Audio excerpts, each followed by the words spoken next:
nhằn hàng này. Đúng không? Người ta đã giết bò con. Lúc tài ngung rồi nhất với ton puni nhằn ọ. Tôi nói nhận, tôi nói đủ danh ọ. Quần áo mới. Và xiang là hậu ọ. Chúng ta có trang phục mới là sự công chính. Mai xiang trang phục xây sự công chính thì nông ban bôn bữa ọ. Chúng ta ở trong bua giao ước với mai Đức Chúa bữa Trời. dâm giao ước thảo chiêu thiên hùng bữa dâm sang giao ước ạ And Và God killed và an animal for us. hay nhúng Đức Chúa Trời đã chiêu giết thiên hùng bò mập cho chúng ta. tai gì tao ngung rủi nhất vừa Đức pun bữa Chúa ạ Trời đã giết con trai của Ngài cho chúng ta. tai ni nhé cùng hỏa pun bữa ạ Một lần khi chúng ta dự tiệc thánh, họ dùn bữa nhàn sinh thang nó bữa ở chủ nhắc lại bữa như bản thân bữa rằng chàng có quyền năng rằng trong giao ước. thiên hùng như quyền năng dâm giao ước lại hallelujah Bạn được quay trở lại. mời tút tào dùn Nhưng bạn biết điều gì xảy ra? mà hiếu hay nhung xảy ra mấy mà hiếu nhung xuất như phái Khi đứa con trai lớn, khi với tao ton hô hay nhung xuất sao tao ton nhìn con hay nó tại na mà nhung giết dâu nhung chia công chán thang là tao con này hùng đó vậy hít nó đi mình dẻo chắc ăn chơi chắc tăng ruồn tay ní tay tiếp đài ní hết nó Và người bố nói, và ní tay con Son, này con trai, ton à you are always with me. con luôn ở cùng ta. mày luôn chào gì diêm Everything I have is yours. Mọi sự ta có là của hay con. nhung diêm mai xem mà nhé It's covenantal. Đó là nói Là xe. kiểu giao ước. God was saying, con gì kiểu giao ước à chiếu thiên hùng ngắm con everything is này yours. Mọi thứ là của con nhung cả. nhung mình nhé cả But be happy. He was lost. He Hãy came vui back đi. now. ở chủ dân nhiều Em của với con chúng trước mời đây hư mất. mình nhé Bây giờ dầu thì khi đảng vải miếng Còn tất phải cả hít những lọp thuộc vậy về con. nãy nhung nhung Sometimes we thuộc don't know what mời belongs to us. Đôi khi chúng ta không đôi biết cái khi gì bướng thuộc hiếu về hay chúng nhung ta. thuộc We are bưa just ọ crippled little people sitting in a little corner and Christian people. Nhiều khi chúng ta nghĩ mình cũng giống như là thám người dùn ăn xin bưa ở ngoài hiếu góc phố. bươn hám có bưa xe Đầy tòi sự nhằn sợ ăn xin như đào trao nào bực cái gì ọ Nhưng mà chúng ta không cần phải nhưng bước đi theo bứng sự cần sợ. can trên cả gì như cha mình ọ bởi chủ chiêu thiên hùng sâu bữa pùng El Shaddai. El Shaddai. El Shaddai El là Shaddai. tên như danh Nói El Shaddai. El Shaddai bữa lồng rời His con name ọ is not Elak. Tên danh của Ngài không phải là người thiếu thốn. thiên hùng như danh dính chạy dưới tao El miền Shaddai. thiếu thôn Mà ọ là El El Shaddai. Shaddai Không phải En thiếu thốn mà En chạy Shaddai. En thiếu thôn mà là En Shaddai là thiên hùng ban bùa bưa cao chám tổng bữa cần nhẹ ọ Amen. Y'all give Amen. him Amen. Amen. Hãy Amen. dâng lên Chúa chàng vỗ tay. bài trang thành bữa chiêu Look thiên in hùng ọ nature. Hãy nhìn vào thiên When nhiên. God khi created bữa mảng thì nature, thiên nhiên ọ Khi Đức Trời tạo dựng khi nên chiêu thế thiên giới hùng thiên tạo nhiên, chuấn no lùng đĩa created. Đức Trời đã tạo chiêu dựng thiên nên hùng thế tạo giới dựng thiên nhiên như thế nào? no lùng điên ha nó Có phải với một loại cây không? trời đủ đủ nhung điang mấy trời ọ Many leaves. Có rất nhiều mà cây, chám cây nhung rất nhiều điang lá. If we điang mà created chám nature, nhung we said, nom let's ọ have one in Hanoi and one in Saigon. Nếu mà chúng ta mà Sẽ tạo con dựng bưa cây, tạo xong chúng dựng ta nói thôi cho điang nó Hà bữa Nội con có một cây, thôi Sài Gòn Hà có Nội một cây. mà chung nó dâm Sài Gòn mà chung ọ Thôi cho thêm cái ở Đà Nẵng cho thôi một cây nữa. pun pun chung dâm Đà Nẵng bưa chung ọ bưa chung ọ lãng phí cây cối bưa như vậy miền được. lãng phí Mỗi miền điang cho hay một lại cây. ọ dĩ miền bữa bữa tiêu Hãy ọ nhớ điều này. ở chủ trắng tiểu Never called anything expensive in the Bible. Đức Trời trong Chiếu Kinh thiên Thánh hùng không diêm có kỳ gọi bất sâu. cứ một cái điều gì Không gọi có là hay nhung. đắt giá cả. hiểu cho trai như cháu ọ That means mai nhung trai sao ni đó you can have có nghe the nó desires of your heart. Bạn có thể có được cái ước Mời muốn mày. của lòng mình.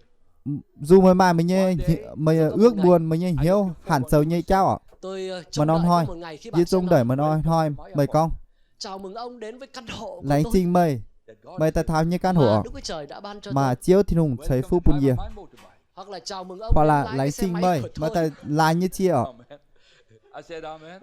Amen. Tôi nói amen amen. như có amen Hoặc ọ bạn nói Welcome to drive in Gì my con? car. chào mừng ông đến lái xe lấy ô tô trình của mày tôi. mày ta là như chiếu tô ọ God wants to bless you. Đức Trời muốn chiếu ban thiên phước hùng cho con I said God wants chiếu to thiên hùng ở bless trời your phúc life. bún mày muốn ban phước cho đời chiếu sống thiên của hùng bạn. ở trời phúc bún mày dây chẳng Tôi nói Đức Trời gì muốn luôn ban luôn phước con cho chiếu đời thiên sống hùng của ở bạn. luôn luôn trời phúc bún mày Bạn bùa ở trong giao ước, mày ở chủ Trong diêm thiên hùng như giao với ước Đức Chúa Trời hằng sống. giao ước chiếu thiên hùng như dám diêm chiếu thiên hùng hallelujah Tôi nói như có hallelujah I had a week to teach you this. Và tôi Vâng. ước gì mình có một tuần để như dạy ước điều này. như mày chẳng tuần Về ở giao ước huyết. It's so tu powerful. giáo thật là tiểu quyền giao năng trong chiếu Kinh thiên hùng Thánh. như giao ước ạ ní rất là quyền năng như kỳ sâu ạ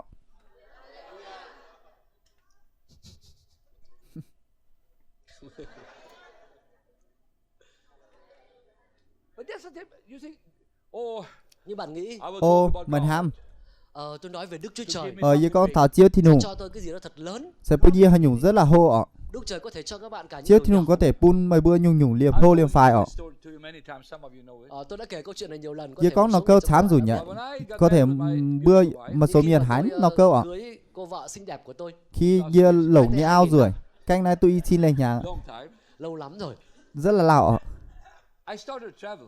tôi bắt đầu đi lại rất giờ bắt nhiều. đầu mình And my mình father-in-law tài came chám and rồi gave rất me a chám suitcase, Và bố vợ tôi Và đã tặng nhê- cho tôi cái vali. như old one. Vali như cũ. bố vợ tặng He's a business nó bali man, lô he- bali he- pu nhẹ ạ He wear it out many times. Bố vợ tôi là doanh nhân. Nhiều đã dùng ta là vali sẽ đó doanh nhiều nhân lần lắm ạ. rồi, bây giờ tặng đi lại. lẩu chám rồi nhỉ hí Tặng tặng con pu rể, nhẹ con cầm đấy đi. tặng put Only với one ạ problem with it. với nan Chỉ chứ có một vấn đề của cái đó không mà đủ nó vấn đề như là là khi tôi là quay trở khi lại cái Ye tạo ruột thì tất sân cả bay nó mở ra hết, bị mở ra hết. và nhung nhung khoi suốt lì ọ. It was always open. Dạ, hành lý nó bị mở ra. Tự nhiên nó bali khoi suốt ọ. My suitcase when everybody received their luggage is Có lẽ là cái khóa nó bị hỏng. Có lẽ Cho nên tất nia cả khoa mọi người vải nhìn ọ. vào cái vali Có thể tôi thám hết miền mảng đồ quyển đạc như trong bali đó. hiếu tu như bali mà nhiều ọ. so I always waited everybody to get suitcases. Cho nên tôi Cho nên- luôn phải đợi cho người ta lấy đồ của người ta trước. I said, Ye luôn luôn "I chưa need lúa cho lúa nhê đồ Tôi đảng phải ọ. nói Führer là Ye có tôi không bữa biết cái người này phía dính hiếu tay không miền nhận ọ. cái vali, dám Dính nhận cái vali nhận đó là dính của giam mình. nhận nó bali nhé ọ. And when everyone took a suitcase, I took my suitcase. Và khi họ đã lấy hết Và vali, họ khi đi lúa hết cho rồi, lì tôi lúa bali mình lì quá. nhỏ nhẹ chạy lên lấy cái Ye vali của phải mình. phải ye thiêu phá cho như bali ọ. All the time like this. Thời xưa nó như À, vậy. lồn hoi thế này. Tại vì nó cứ bị mở hỏng Ví cái dụ khóa đó. vải này cứ khoi phá ọ. Tất cả khi mà đấy hành Tất lý cả người ta, như hành lý máy bay mở ra, yếm thời đó khoi người ta- suốt. Because plastic, I Thời had là to move it together and put something over to get it and then open up. đảng với thời nó Hoạt đấy. I don't know. Ужасно. Ужас nữa. Nói chung là khủng khiếp. nói chung là khủng khiếp ọ. Con chung One day my wife said to me, Và có một ngày nọ vợ và tôi mà nói non với hoài tôi, nhẹ "We're ao going con to- bởi we gì thế must này. go shopping now." con Gustav, chúng ta bây giờ phải Con đi Gustav. cửa hàng. Ý hít bữa ở chúng mình cửa hàng ọ. Tôi nói anh có thực Dạ sự con. phải đi không? Ye thực sự cần mình mấy. Tôi không thích đi cửa hàng lắm. Giếng hỏi mình bỉa siêu Tôi thì thị là rất ọ. ghét cái chuyện đi Thực cửa sự hàng. Ye rất là ghét bỉa mình hơi ọ. Nhưng mà vợ tôi nói là Hỏi nhau anh con. cứ đi theo em. Mà cứ can gì mình. Được. Tụ. And then she had to go into a store. Và sau đó vợ tôi vào Và trong cửa sau hàng. đó nhẹ ao bỉa của nhùa Ở đó người ta hơi bán ọ. những thứ nhỏ Giống của nhùa luôn. mà phụ nữ hay thích. Thường mai với tới cái nái phai ở phụ Tôi thì rất ghét nhà mấy xía cái rất là đồ. ỏi. Và Ye rất là Tôi ghét thích những tê cửa ọ. hàng lớn. Ye ỏi với tới cửa hàng hô. Đây nơi người ta bán xe hơi. Với nó tòng tông luôn mãi xe hơi với tây tòng. Những thứ nhỏ xíu này Hạt tê phái tin tê là. khiến tôi căng thẳng. Ye căng thẳng nhưng có. So I said, "Monica." Nên tôi nói Monica, Ye con Monica. Outside. anh ở ngoài được không? Ye dông cái Ở nhiều ngoài tu cửa mấy. hàng được không? Ye dông cái nhiều cửa hàng Yeah, tu mấy. wait here. Được, thế anh cứ đợi ở đây nhé. Monica con tụ mà cứ sau chuyện này chua. And it took so long time. I don't know Và why. thời gian Và- trôi đây rất lâu. Thời gian trôi mình rất So xám maybe ọ. I can move it. Rất là lào ọ. Nói, hay là mình đi một chút nhỉ? Vài bữa mình tích cái ton ọ. Và nói chung nhìn Và ngắm qua cửa sổ một chút. Mảng căn Means cửa you sổ just quỳ watch à. it, you don't buy it. Quỳ. Gọi là window shopping, đi sắm Window hàng qua cửa sổ. Nghĩa là bạn chỉ shopping. ngắm thôi, bạn không mua. Rất Có rẻ, nghĩa là đúng không? bữa Đi bữa cửa hàng mảng kiểu đó bữa rất mì rẻ. hơi mảng theo Cứ hình ngắm cách thôi là mà, mảng không ha. mua đâu. Bướm mái ọ. Recommended. Mình kiểu rất chản ọ. Không tốn đồng nào cả. Tôn đi chi ọ. And I was walking about 10 meters. Và tôi đi như vậy khoảng Và 10 Ye mét. can Ye hay lại nó mình Ngắm tầm qua cửa triệu hàng, qua cửa triệu sổ. mét Ye mảng Cứ quy đi cửa để sổ. đấy, kịp Cứ- quay trở lại khi mà vợ tôi bước ra. Khi Ye mình dính kịp Và tôi nhìn tao thấy một cửa dườn hàng. ọ. Tự nhiên nhau bước xuất Trong ọ. đó người ta bán Ye mảng vừa nó vali. cửa hàng Ye của nhùa lú mải Bali. They got my attention. Và khiến tôi chú ý. Và khiến Ye chú ý. Tôi bước vào trong cửa hàng Ye bỉa nó cửa hàng. và tôi nhìn thấy Và những mảng rất phượt. là Wow. nhiều vali. Xám nó Bali ọ. Black. Đặc biệt là có một cái màu Đặc biệt đen là mà nó chia. Samsonite. của hãng Samsonite. Yếm hàng It was tông so hàng stiff. Samsonite Và ọ. nó lại còn có cái Tại nia mai cái đẩy. It was nhưng mà nó wheels on đi it. mài chứ nó cái này bánh xe cái Nó bữa có thể thò lái nan đi chứ như thò thế này. lại tụi mình That ọ. time, no Thời đó sugar cái này là cái kiểu mới. Bữa nó chiều nó thời nó trường yếm là thời nó xe xiang như bữa nó. And I was Wow. reminded. Và tôi được nhắc nhở Và Ye tôi nhắc nhở 37, I think. về thi thiên hình như Yếm 37. thi thiên hình như là phạt chết vừa Yếm Trong đó nói sinh dung rằng sâu là Yếm hãy giao Yếm mọi là sự- con And he Ở chủ will cho give nhung the nhung. size of your heart. Hãy Hả? giao mọi sự cho Ở Chúa. chủ giao và nhung Ngài nhung phó phun thác chiêu với mình chiêu chúng ta, chiều Ngài sẽ làm trời thành phu điều phun bừa đó. Con nào chiêu nữa? chiều dầu tu phun bừa tổng bữa ỏi nhé.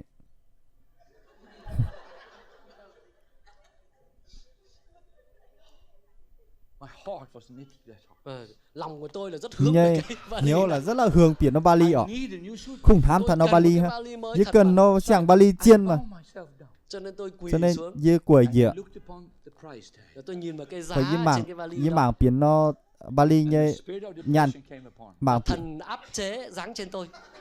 thân ác chế đi kiểu giang gì vậy ọ. Mà Have bị you nhàn ever xám seen ấy. something you want Các and bạn bao you giờ don't nhìn thấy cái provide? mà mình muốn Mới bữa giờ mảng cái bữa giá hay nhung oi. bữa oi bữa Và sau mảng đó bị bữa áp lực ra bữa chịu áp lực vậy. This is not possible. ồ cái này không Ồ. thể. Thể mái tu ở But I looked. Nhưng tôi nhìn lại nó nhưng Ye mảng lại đi lòng tim của tôi đập thình thịch. nhưng hiếu đập thình thịch Có nhưng cái bà này, Diêu đập muốn cái này lắm. Ye ói nhung Ye ói nó Muốn Ye ói nó Bali ọ. So I tell you something I never done before or after. và tôi đã làm cái điều Và mà trước Ye đây tôi chưa châu bao giờ Ye làm tì và sau đó cao cũng chưa bao giờ làm vì lại. đảng dính cái châu đi bán bà gang nó gì nó châu lại Ye sâu lại Nhưng Đức Trời là Đức Trời nhưng giao ước chiêu của thi tôi. đùng Tất nhiên như là giao không nên ước lại cầu nguyện tất la nhiên tiếng bướm la hét trời cửa hàng. thố chiêu la hết như lối cửa hàng Nhưng mà với Ngài mọi sự đều có thể. nhưng với chiêu thi đùng nó nhung nhung có thể ọ Cho nên bạn biết tôi làm gì không? nên mà bây giờ giờ nhung I mãi didn't steal it. Tôi không có ăn cắp nha. dính nỉ mọ Tôi vào đó. Christian don't steal. Ye bị lại Không, cơ đốc nhân không được ăn cắp. cái đông nhấn tu cho dạo And I did this. Tôi vào đó tôi đứng đó. People Ye around pi me lại ye said, sâu "What lại. I was doing." Người ta đứng xung quanh không biết họ Lúa đang sâu nghĩ xung tôi quanh đang là làm gì không. luống như tôi lúa nghề có ye hám giờ nhung mai. Tôi nói thế này. Ye con hôm nay.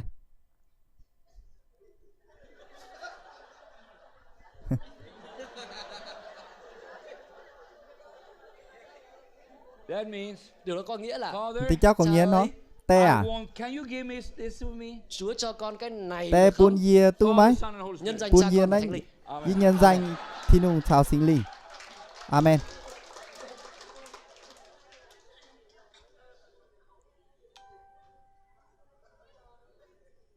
And I walked out.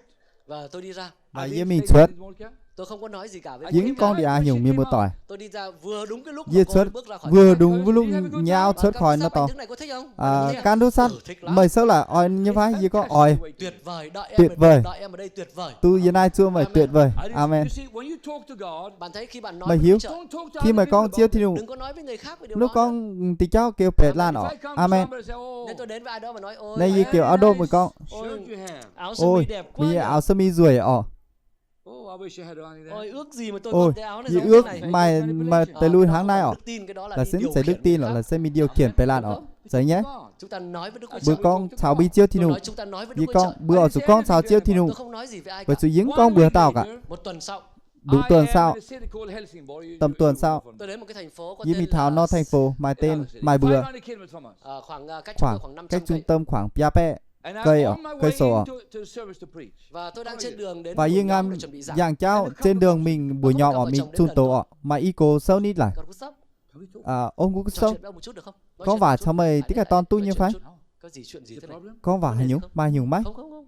không mai nhúng Chúng tôi đang tự như hỏi bữa ngam này Do you need a suitcase? ông có cần vali không? mày cần ba ly như phái. I said maybe. Tôi nói có Như thể con. cần. Có thể với cần. What do you mean?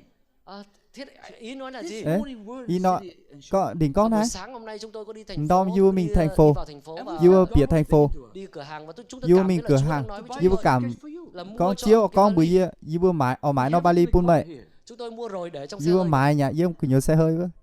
I said it's black. Tôi nói cái đấy có màu đen không? Ye con nó màu chia vậy. Nó là chia vậy. Yes.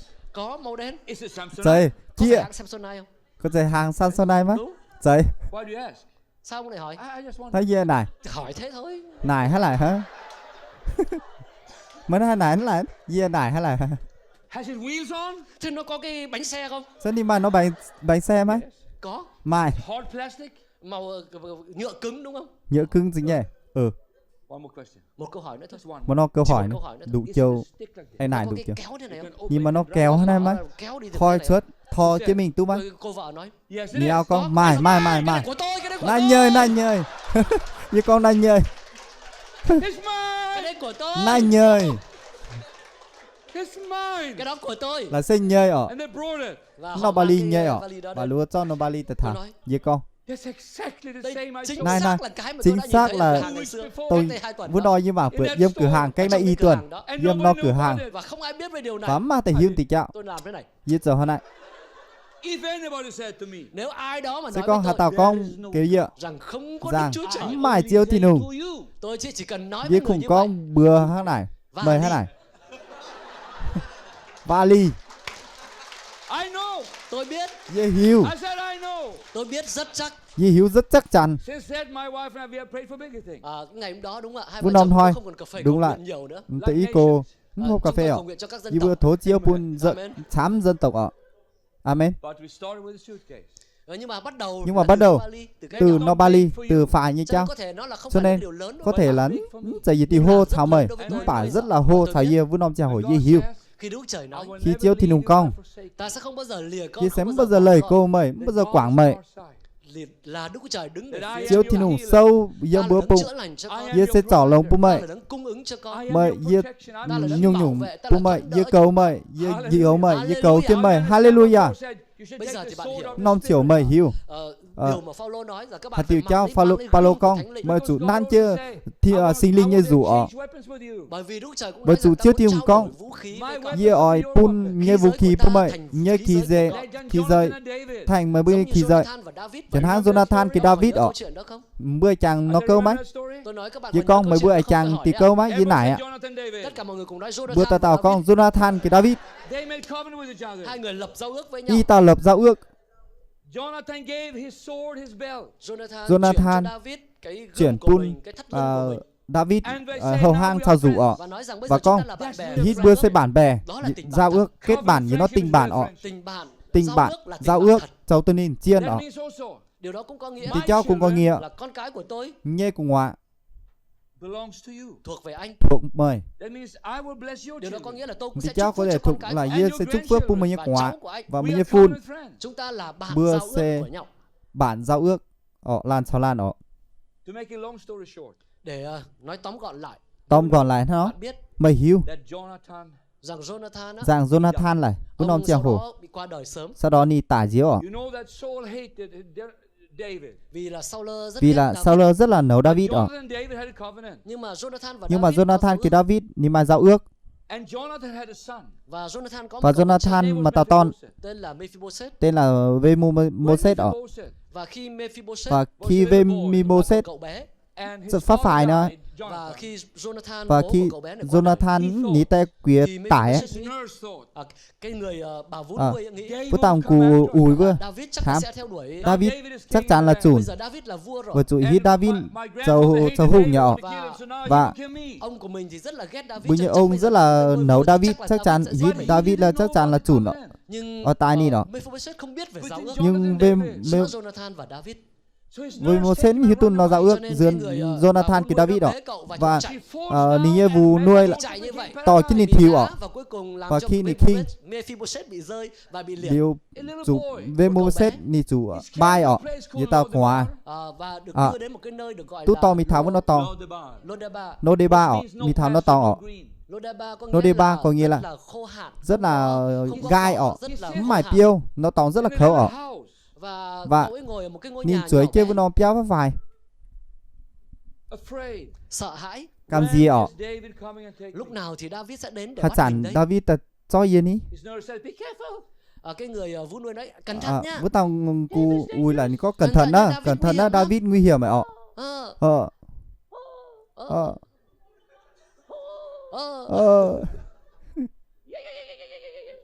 He Ê, sounded like a chicken. nghe như tiếng gà kêu.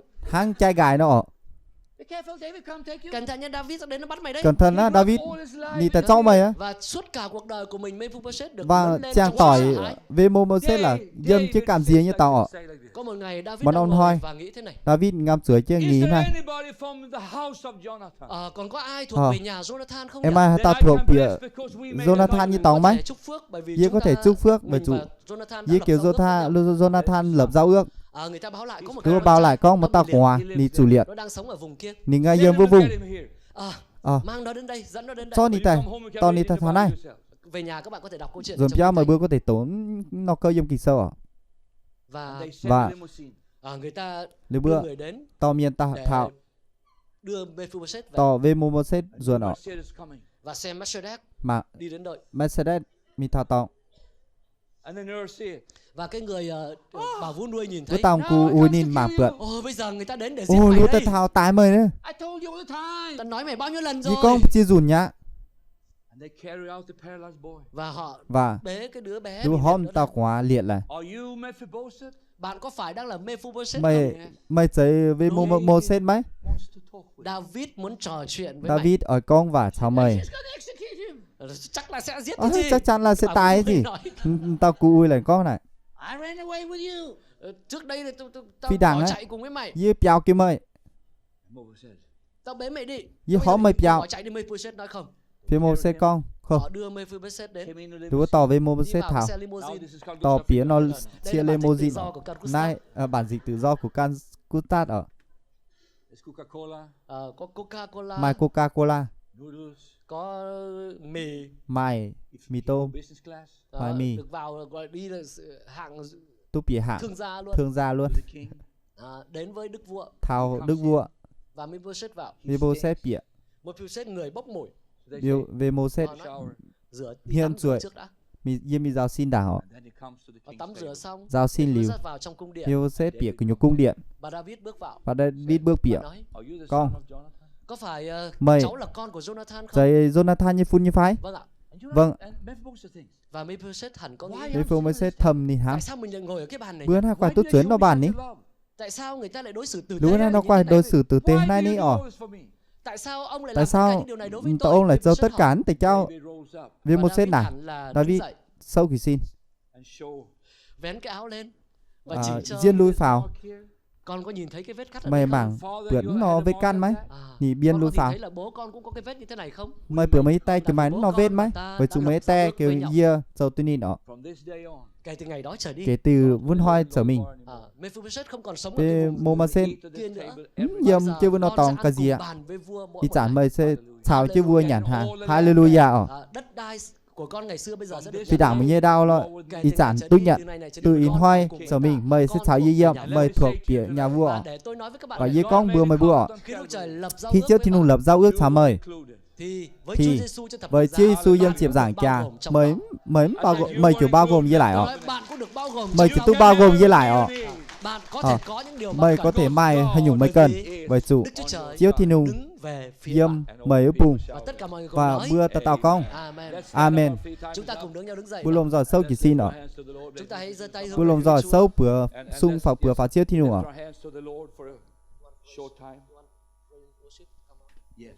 Xin mời ca đoàn cũng lên ạ. Bữa lồm giò liềm ca đoàn chỉ phá ọ. Cái người đặc biệt người chơi guitar. Đặc biệt là bữa tay chơi đàn organ cái guitar ọ. Bữa lồm giò pao tì dung ọ. Chúng ta đã hát Dâm vì đảng hi bữa pao ọ. nơi nương náu của con. Ngài là nơi Chỉ nương có náu Chúa của con đấng ạ. Con nương con dựa. Chỉ có Chúa nơi con nương con rửa. Cảm ơn Chúa Giêsu. Lành trình Tôi chiêu xin ọ. phép đặt cho các bạn một câu hỏi. Chia thố nải chiều mới bữa. Bao nhiêu người trong các bạn đang ở chia trong đàn. hoàn cảnh khó khăn ngày Mới bữa dâm nó hoàn cảnh in hói. cần sự trợ giúp từ Mày Trời. cần sự trợ giúp dâm chiêu Hãy thì giơ nung. tay hướng về Ở chủ phía sâu bữa Chúa sung để- phào chiêu bùng. Vâng. Chúng ta nhìn thấy có rất nhiều cánh tay. Bữa mảng bữa thám chíp bữa ọ. Một số người trong các bạn Có đang ở tay trong miền. giai đoạn khó khăn trong Ngam cuộc dâm sống. gì nó giai đoạn Có thể khấu. hoàn cảnh gia đình, Có thể hoàn cảnh béo nhùa. hoặc có thể bạn Hoặc thậm có thể chí mày nhận thậm được chí cái lời chẩn nhận đoán tu bác sĩ chuẩn đoán là bác sĩ sắp cuộc sống tới của bạn mới sẽ nhé chấm sẽ dứt. chẳng chiều chấm dứt. Nhưng Đức Chúa Trời Nhưng đứng chiếu về thì phía nung bạn. sâu mấy bùng. Amen. Amen. Tôi nói amen. Vì con amen. Có Đức Chúa Trời ở Mày trên chiếu trời thì nung dâm lung. là đấng nói rằng Là chiếu thì nung con. Chiếu thì nung sâu mấy bùng. Mà hà tàu chống tu mấy. Amen. Tôi nói amen. Vì con amen. Có thể bạn ở đây Có và thể bạn mời đang ở yên trong ai hoàn và cảnh mời khó ngay khăn dâm về nó tài hoàn chính. cảnh khấu nản tống mà nhàn ọ. Nhưng tôi như nghe Nhưng Thánh như linh con của Chúa đang nói chiếu thì nung con. là sẽ có sự thay Là đổi. sẽ mai sự thay đổi tại thao mới sẽ chẳng. Và mọi việc sẽ Và thay đổi. nhung nhung sẽ thay đổi. Nhanh chóng. Chiều nhanh quỳ ọ. Những cái ngày nghèo đói của các Tùng bạn đã hà qua chẳng rồi. trộm khấu nhất vươn hoi quỳ nhỏ. Và Chúa Giêsu sẽ Và phải Chúa làm Giêsu phép lạ tại chỗ sẽ này ngày hôm nay. tài bằng phép lại dâm in hoi bữa nay ọ. Hallelujah. Tôi nói hallelujah. Vì con hallelujah. Thì nung như giang nào Đức Trời sẽ phùng vào chữa chiếu lành thì cho nung ọ. những Chiếu người thì nung trong chiều các trọ bạn. lông tông bư dâm đã của nhu can phóng tơi ọ. Chiếu thì nung đùng chạm thao bữa ta có nhớ như mình một tỏi như hiếu. Chiếu thì nung quyền năng. Chiếu như quyền năng như này. Bác sĩ nói Có thể bác sĩ con rằng bệnh tật rằng đó bệnh không tật thể là chữa được. trọ tu. Nhưng chúng ta có một Nhưng Đức bữa Chúa mai Trời với tao chiếu thì nung. là đấng nói rằng ta Và là chiếu thì nung con Jehovah Giê-xê Rapha. Jehovah Rapha. Ta là bác sĩ. Giê-xê bác sĩ. Ta là đấng chữa lành. Giê-xê đấng trọ lông. Ta là đấng giải Giê-xê cứu. đấng giải cứu. Tất cả bạn cần Nhung nhung là hãy tin mày cậy cần với Đức nó Chúa Trời. mày chiều tin cậy yếm chiếu thì nung Và ọ. tôi cũng như nghe thần của Và Đức như Chúa chiều Trời con nói, nghe thần chiếu thì nung như thần công. có thể có thể 2-3 người mà y bưa làn bạn bị những người khác đang truy mày đuổi chủ tại miền ngam chủn và bạn sợ hãi. và mày cảm gì Tôi muốn để bạn biết giờ con của mày hiu Đức Chúa Trời là hy chiếu vọng thì của nung bạn. là xây gì nó hy vọng của mày. Đức Chúa Trời Chiếu thì nung Jehovah Đức Trời Jehovah là xây gì nó thuận đờ của mày. Cái tao cầu tung mày nhìn sâu rồi mới bùng và Ngài đang đứng giữa và bạn nhìn sâu và trên những cửa cái nhúa người mày đang truy đuổi bạn. và tao miền ngam chủn mày. Họ sẽ không bao giờ đụng được bạn. Lúm bao giờ chạm tốt thảo mày. Tôi nói họ sẽ không Vì bao giờ con đụng lúm được bao bạn. giờ đụng tốt thảo mày. Không bao giờ. Bao giờ Nhân danh Giêsu. nhân danh Giêsu. Amen. Hallelujah.